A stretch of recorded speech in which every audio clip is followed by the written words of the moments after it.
Friends welcome back to my channel Mohini Murali vlogs అండి। ఈ వీడియోలో టైస్ ని రెండు విధాలుగా ఎలా స్టిచ్ చేసుకోవాలో చూద్దామండి। మనకి యూనిఫామ్స్ తో పాటు ఇలా టై కూడా స్టిచ్ చేసి ఇచ్చినట్లయితే పిల్లలు చాలా హ్యాపీగా ఫీల్ అవుతారు। ఫస్ట్ క్యాన్వాస్ తో ఎలా స్టిచ్ చేసుకోవాలో చూద్దాము। ఒక 13 ఇంచెస్ పొడవు ఉండేలా క్యాన్వాస్ తీసుకొని ఇలా డబుల్ ఫోల్డింగ్ చేసుకోవాలండి। ఇలా ఫోల్డింగ్ చేసుకున్న తర్వాత పై వైపున ఒక 1 ఇంచ్కి ఒక మార్కింగ్ అనేది చేసుకోవాలి।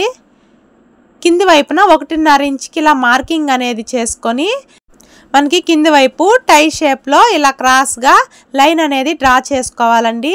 కరెక్ట్ గా 1.5 ఇంచ్ వరకు లైన్ అనేది డ్రా చేసుకొని ఇప్పుడు పైన నుంచి ఇలా క్రాస్ గా లైన్ అనేది ఇలా డ్రా చేసుకొని ఆ 1 ఇంచ్కి ఇలా కలుపుకోవాలండి। ఇలా డ్రా చేసుకున్న విధంగా టై షేప్ లో ఇలా క్యాన్వాస్ ని నీట్ గా కట్ చేసుకోవాలి। చూడండి కట్ చేసుకున్న తర్వాత ఇలా ఉంటుంది।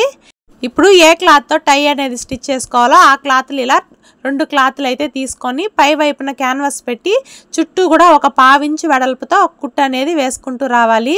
ఇలా వేసుకునేటప్పుడు ఆ కార్నర్స్ లో సూదిని ఇలా కిందకి దింపి ఆ షేప్ కు తగినట్టు స్టిచ్చింగ్ అనేది చేసుకుంటూ రావాలండి। ఇలా స్టిచ్ చేసుకున్న తర్వాత చుట్టూ ఉన్న ఎక్స్ట్రా క్లాత్ మొత్తం కట్ చేసుకోవాలి।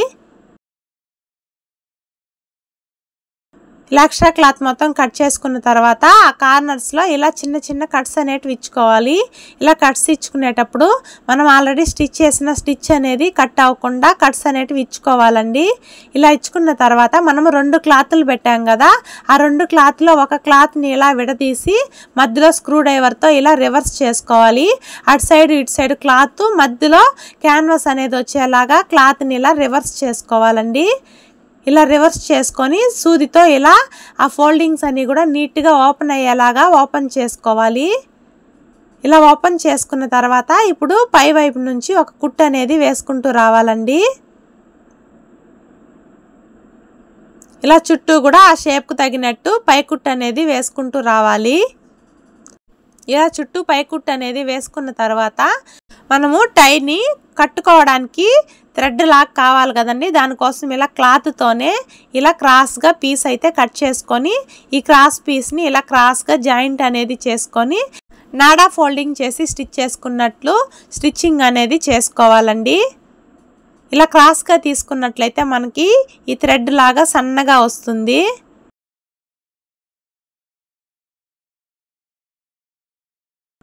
మనం తీసుకున్న క్లాత్ మొత్తం ఇలా ఫోల్డింగ్ చేసి స్టిచ్ చేసుకున్న తర్వాత స్టిచ్ చేసుకున్న టైని అటు సైడ్ ఇటు సైడ్ ఫోల్డింగ్స్ అనేటివి మిడిల్ లో పెట్టి ఒక స్టిచ్ అనేది వేసుకోవాలి।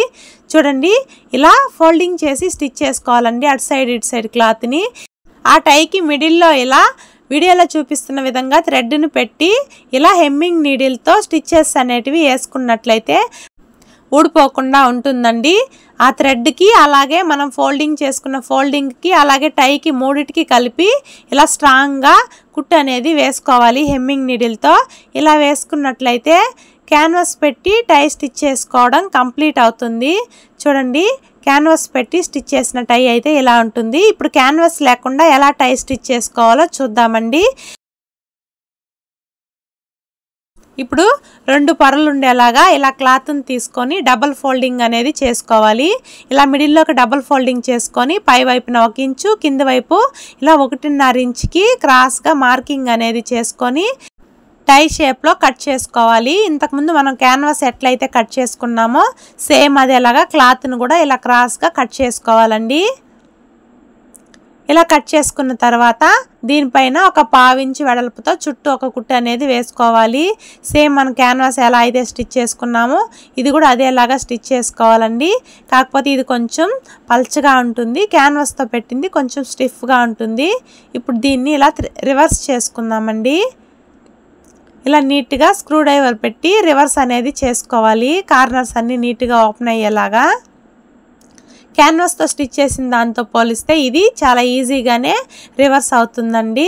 ఇలా రివర్స్ చేసుకొని టై చుట్టూ కూడా పై కుట్టు అనేది వేసుకోవాలి। మనం క్యాన్వాస్ లేకుండా కూడా టై అనేది స్టిచ్ చేసుకోవచ్చండి, కాకపోతే క్యాన్వాస్ పెట్టినట్లయితే కొంచెం స్టిఫ్ గా ఉంటుంది క్లాత్ అనేది। ఇప్పుడు దీనికి కూడా థ్రెడ్ లాగా స్టిచ్ చేసుకొని అటు సైడ్ ఇటు సైడ్ వీడియోలో చూపిస్తున్న విధంగా ఫోల్డింగ్ అనేది చేసుకొని మిడిల్లో థ్రెడ్ అనేది పెట్టి ఇలా డబుల్ ఫోల్డింగ్ అనేది చేసుకొని మనము హెమ్మింగ్ నీడిల్తో ఈ మూడిటికి కలిపి స్టిచ్ అనేది వేసుకోవాలి. మన ఫోల్డింగ్కి థ్రెడ్కి అలాగే టైకి మూడిటికి కలిపి ఇలా స్టిచ్చెస్ అనేవి వేసుకున్నట్లయితే క్లాత్తో కూడా టై స్టిచ్ చేసుకోవడం కంప్లీట్ అవుతుందండి. 2 రకాలుగా టై అయితే స్టిచ్ చేసుకోవడం చూసాం కదా. ఈ 2 రకాల టైల్లో మీకు ఏది నచ్చిందో నాకు కమెంట్ సెక్షన్లో కమెంట్ చేయండి. అలాగే మీరు ఎవరైనా నా ఛానల్ కొత్తగా చూస్తున్నట్లయితే ప్లీజ్ సబ్స్క్రైబ్ చేసుకోండి ఫ్రెండ్స్.